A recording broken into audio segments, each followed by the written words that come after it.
As I drew near the house, I saw that the light shone from the open door of my room, and then I heard coming from out of the darkness at the side of that orange oblong of light, the voice of Montgomery shouting, "Prendick!" I continued running. Presently I heard him again. I replied by a feeble hello, and in another moment had staggered up to him.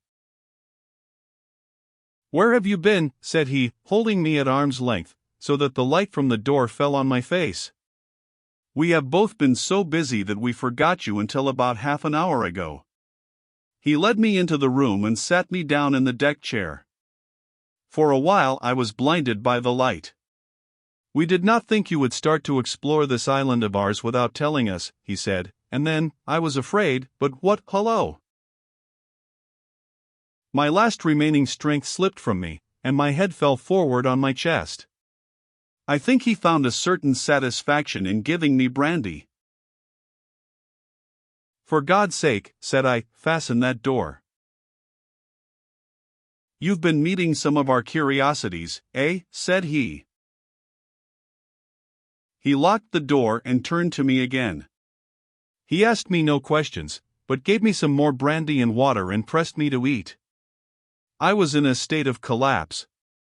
He said something vague about his forgetting to warn me, and asked me briefly when I left the house and what I had seen. I answered him as briefly, in fragmentary sentences. "Tell me what it all means," said I, in a state bordering on hysterics. "It's nothing so very dreadful," said he. "But I think you have had about enough for one day." The puma suddenly gave a sharp yell of pain. At that he swore under his breath. "I'm damned," said he, "if this place is not as bad as Gower Street, with its cats." "Montgomery," said I, "what was that thing that came after me? Was it a beast or was it a man?" "If you don't sleep tonight," he said, "you'll be off your head tomorrow." I stood up in front of him. "What was that thing that came after me?" I asked. He looked me squarely in the eyes, and twisted his mouth askew. His eyes, which had seemed animated a minute before, went dull. "From your account," said he, "I'm thinking it was a bogle." I felt a gust of intense irritation, which passed as quickly as it came. I flung myself into the chair again, and pressed my hands on my forehead. The puma began once more. Montgomery came round behind me and put his hand on my shoulder. "Look here, Prendick," he said, "I had no business to let you drift out into this silly island of ours. But it's not so bad as you feel, man. Your nerves are worked to rags. Let me give you something that will make you sleep. That will keep on for hours yet. You must simply get to sleep, or I won't answer for it." I did not reply. I bowed forward, and covered my face with my hands.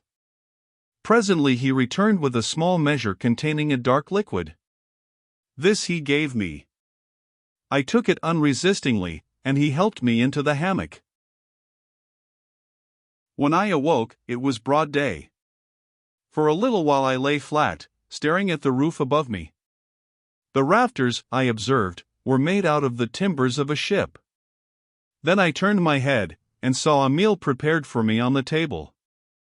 I perceived that I was hungry, and prepared to clamber out of the hammock, which, very politely anticipating my intention, twisted round and deposited me upon all fours on the floor. I got up and sat down before the food. I had a heavy feeling in my head, and only the vaguest memory at first of the things that had happened overnight. The morning breeze blew very pleasantly through the unglazed window, and that and the food contributed to the sense of animal comfort which I experienced. Presently the door behind me, the door inward towards the yard of the enclosure, opened. I turned and saw Montgomery's face. "All right," said he.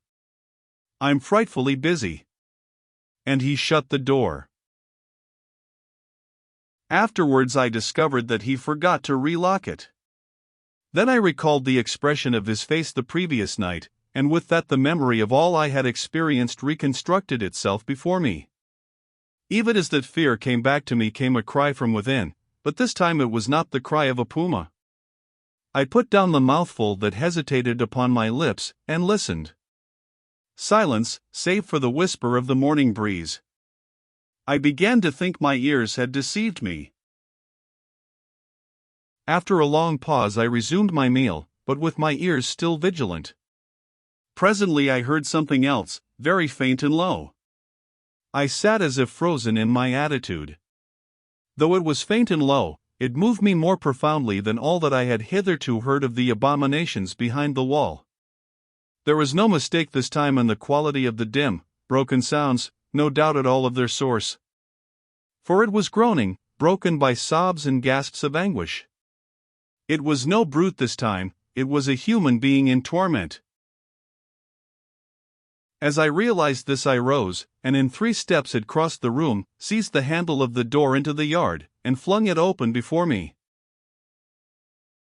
"Prendick, man!" "Stop!" cried Montgomery, intervening. A startled deerhound yelped and snarled. There was blood, I saw, in the sink, brown, and some scarlet, and I smelt the peculiar smell of carbolic acid. Then through an open doorway beyond, in the dim light of the shadow, I saw something bound painfully upon a framework, scarred, red, and bandaged, and then blotting this out appeared the face of old Moreau, white and terrible. In a moment he had gripped me by the shoulder with a hand that was smeared red, had twisted me off my feet, and flung me headlong back into my own room. He lifted me as though I was a little child. I fell at full length upon the floor, and the door slammed and shut out the passionate intensity of his face. Then I heard the key turn in the lock, and Montgomery's voice in expostulation. "Ruined the work of a lifetime," I heard Moreau say. "He does not understand," said Montgomery. And other things that were inaudible. "I can't spare the time yet," said Moreau. The rest I did not hear. I picked myself up and stood trembling, my mind a chaos of the most horrible misgivings. Could it be possible, I thought, that such a thing as the vivisection of men was carried on here? The question shot like lightning across a tumultuous sky, and suddenly the clouded horror of my mind condensed into a vivid realization of my own danger.